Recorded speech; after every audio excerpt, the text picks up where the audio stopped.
Bon, petit arrêt à Solvang. Alors on a compris que c'était sûrement le seul village danois parce que c'est touristique juste parce que c'est danois.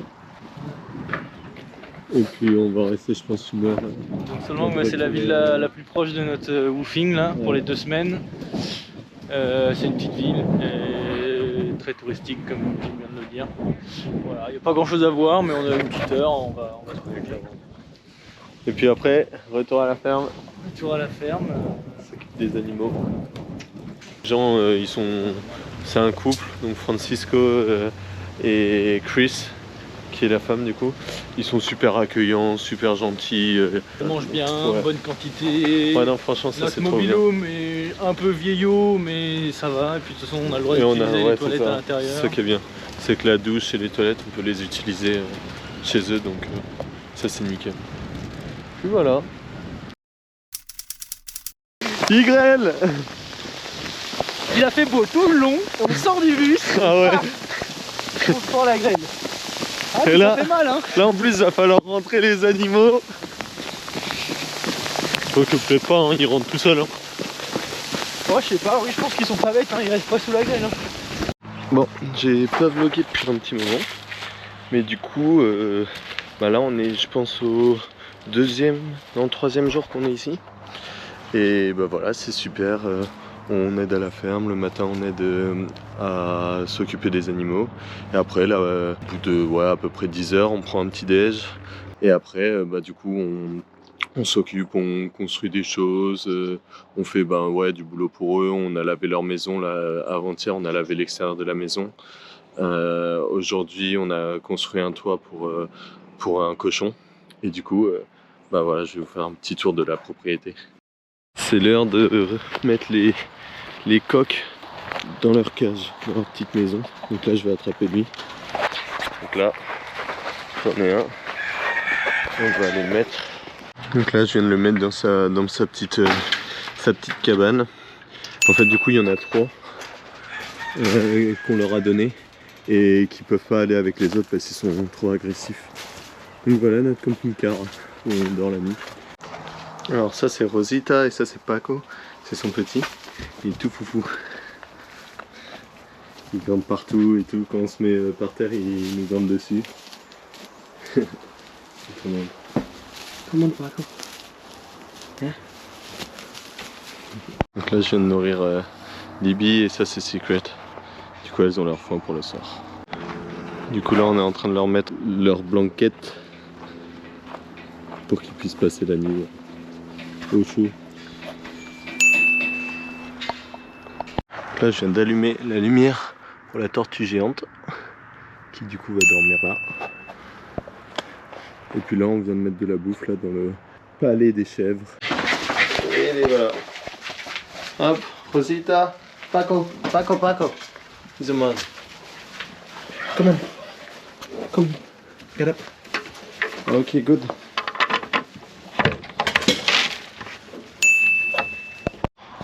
Là je viens de mettre la petite couverture sur le petit bonnet. Là c'est Bella. Hello.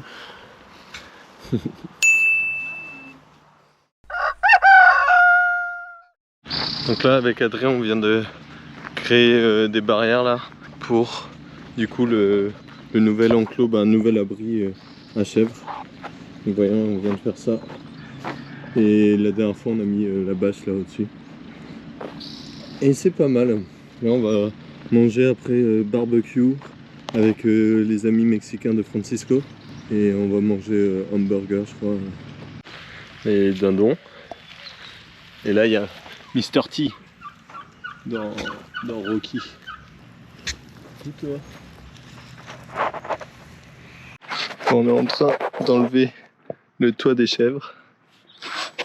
Et Adri il est en train d'enlever les murs. Et là on attend pour le barbecue.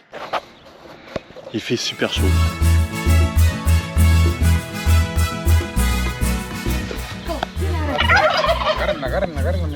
So where is Ranger? Why haven't I seen Ranger lately? Oh, because Adri qui essaie d'ouvrir la fenêtre, vas-y fais chaud.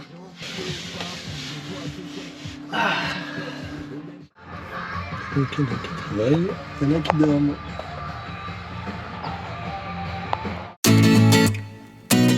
On est arrivé à Los Olivos parce qu'aujourd'hui c'est notre jour de congé.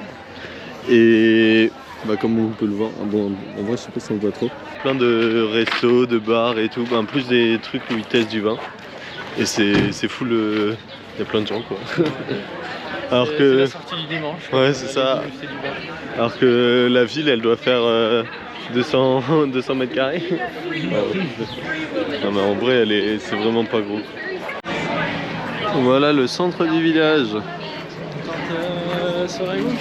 Ah vas-y. Là c'est bas au bout c'est la fin du village.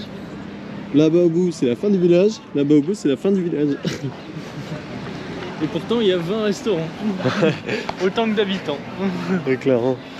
Et tout le monde mange, il est quelle heure? Il est 15h? 15h. Enfin tout le monde mange, si on était passé à 11h, peut-être que tout le monde serait aussi en train de manger. 15h. Il n'y a pas de règle. Aux États-Unis, quand t'as faim, tu manges, et quand t'as pas faim, tu manges. C'est ça la règle.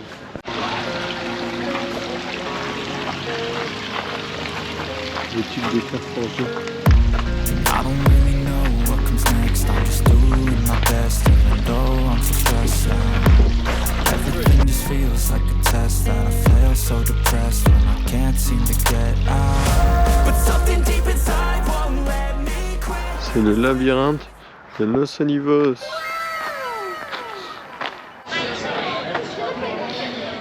Petite bière en attendant le bus. On est en train de bouffer des frites de Barbarie sur le côté de la route.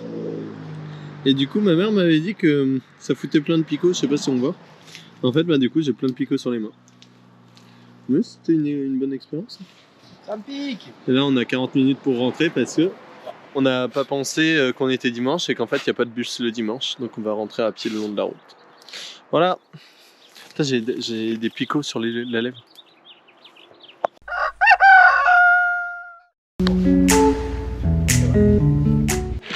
Deuxième jour de repos. On fait une petite balade dans les mountains. On est passé à côté de la maison de Michael Jackson, qui est l'ancienne maison de Michael Jackson de la campagne, et du coup qui était ici. Et elle est immense et elle est tout fermée.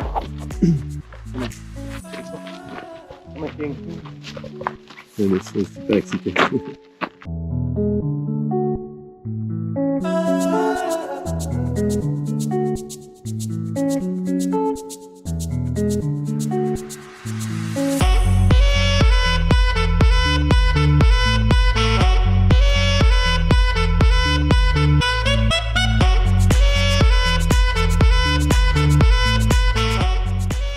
Bon, ça c'est cool ici, on est en février, il fait chaud, comme si on était, je sais pas, au printemps, en mai ou quoi.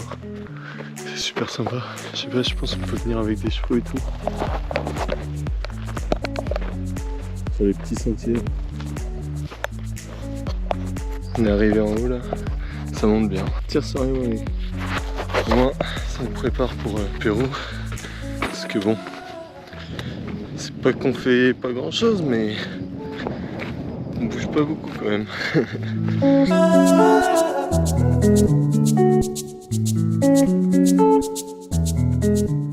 La lumière.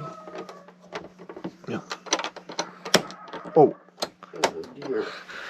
On était sur le point de se coucher, je venais de finir la vidéo, la première vidéo, enfin. Je sais pas si vous entendez.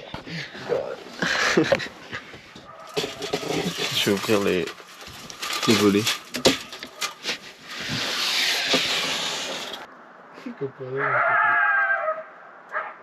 Ça m'entend de ouf. Bon. Ça c'est une blague, je viens de prendre la caméra pour rien.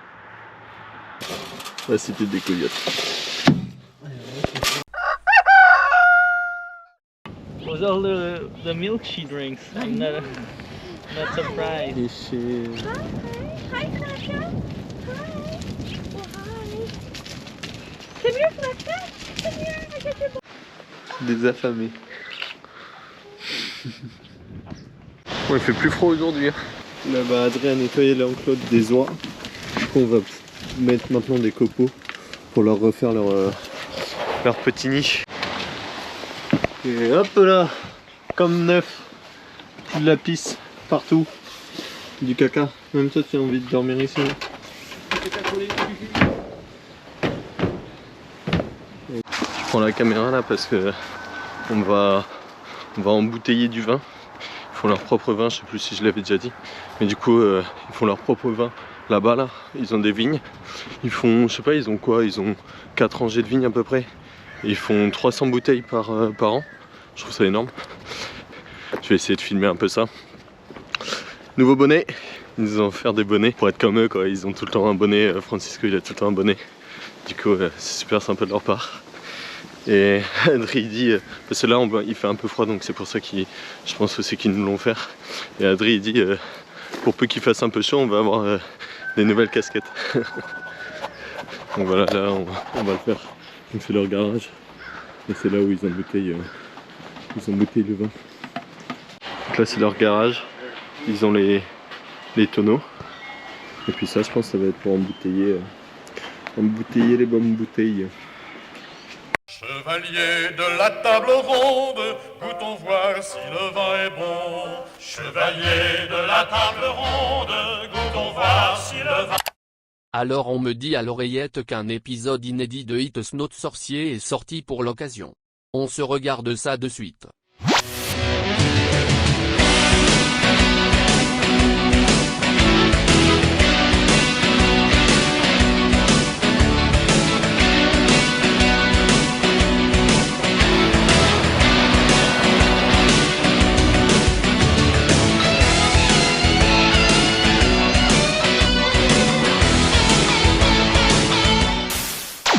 Dans It's Not Sorcier aujourd'hui, nous allons parler du vin. Le vin, cette boisson que les Français consomment en plusieurs milliers de litres par an. Alors plusieurs milliers de litres par an, ça fait quoi? Ça fait environ plusieurs milliers de bouteilles de 1 litre. Ou environ ou je ne sais pas combien de piscines municipales.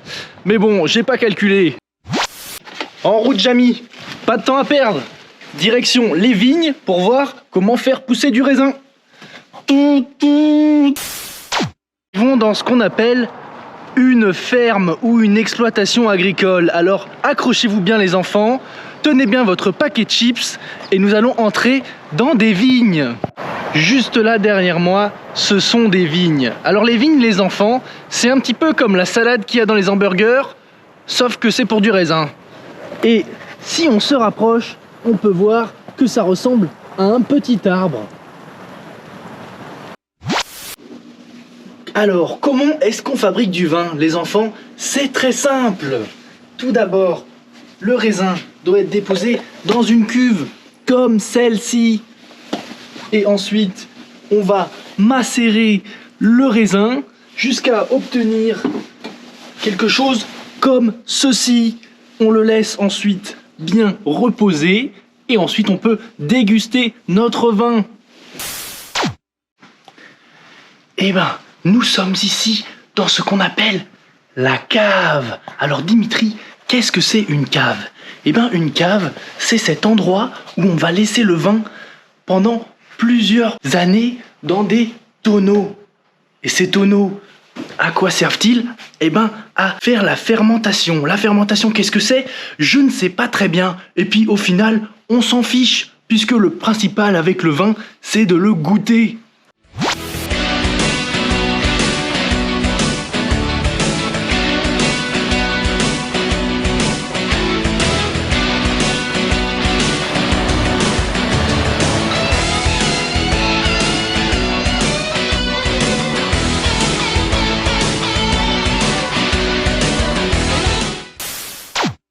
Cet épisode m'a donné faim.